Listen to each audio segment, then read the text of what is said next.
Hi friends, நான் திவ்யா. நாம் பார்க்க போகிற ரெசிபி ப்ரோட்டீன் ரிச் கொள்ளு குருமா. எப்படி பண்ணுறதுன்னு பார்க்கலாமா? இது சப்பாத்தி, தோசை, இட்லி, ரைஸ் எல்லாத்துக்குமே பெஸ்ட்டு காம்பினேஷனாக இருக்கும். ட்ரை பண்ணி பாருங்கள், உங்களுக்கும் ரொம்பவே பிடிக்கும். ஃபஸ்ட் அதுக்கு கொள்ளை ஊற வச்சு முளை கட்டி வேக வச்சு எடுத்து வச்சுக்கலாம். இப்போது மிக்சர் ஜாரில் இஞ்சி பூண்டு சேர்த்துக்கலாம், ஆனியனும் சேர்த்துக்கலாம், ரஃப்பாக கட் பண்ணி சேர்த்துக்கோங்க. அதுக்கப்புறம் தக்காளி சேர்த்துக்கலாம். தேங்காய் நான் பின்னாடி இருக்கிற ப்ரௌன் எல்லாம் ரிமூவ் பண்ணிவிட்டு கட் பண்ணி சேர்த்துக்கிறேன்.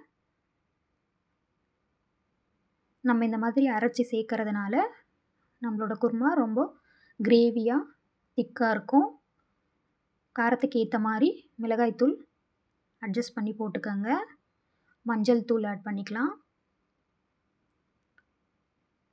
இந்த சீசனுக்கு மஸ்ட்டு ட்ரைன்னு சொல்லுவேன், ஏன்னா எல்லாருக்கும் கோல்டாக இருக்கும், அதெல்லாம் கொஞ்சம் கண்ட்ரோல் பண்ணும். அதனால் ட்ரை பண்ணி பாருங்கள் ஃப்ரெண்ட்ஸ். சோம்பு சேர்த்துக்கலாம். அதுக்கப்புறம் கொஞ்சம் சீரகமும் ஆட் பண்ணிக்கலாம்.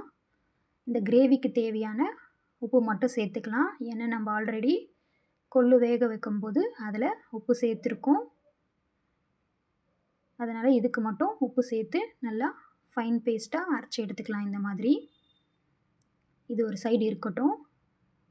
இப்போது குக்கரில் ஆயில் சேர்த்துக்கலாம். காஞ்சதுக்கப்புறமா அதில் கடுகு சேர்த்து நல்லா பொரியட்டும். இதில் ஸ்பைசஸ் ஆட் பண்ணிக்கலாம். நான் கிராம்பு, பட்டை, ஸ்டார் அன்னாச்சி எடுத்திருக்கேன். தேவையான அளவுக்கு ஆட் பண்ணிக்கலாம், அதிகமாக சேர்க்காதீங்க. பொரிஞ்சதுக்கப்புறமா நம்ம அரைச்சி வச்சுருக்கிற பேஸ்ட்டையும் இதில் ஆட் பண்ணி நல்லா வதக்கிக்கலாம். சப்போர்ட் பண்ண எல்லாருக்கும் ரொம்பவே தேங்க்ஸ் ஃப்ரெண்ட்ஸ்.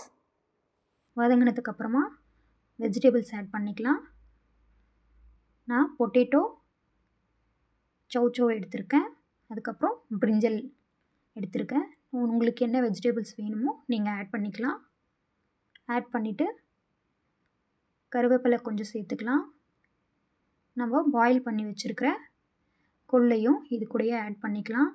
அதில் இருக்கிற தண்ணி எதுவும் வேஸ்ட் பண்ணாதீங்க, இதிலையே ஆட் பண்ணிக்கலாம். ஆட் பண்ணிவிட்டு இன்னும் தண்ணி வேணும்னா ஆட் பண்ணி நல்லா மிக்ஸ் பண்ணிக்கோங்க. உப்பெல்லாம் செக் பண்ணிவிட்டு க்ளோஸ் பண்ணி ஒரு 3 விசில் விட்டு எடுத்திங்கன்னா நம்மளோட டேஸ்டியான ஹெல்த்தியான கொள்ளு குருமா ரெடி ஃப்ரெண்ட்ஸ். ட்ரை பண்ணி பாருங்கள்.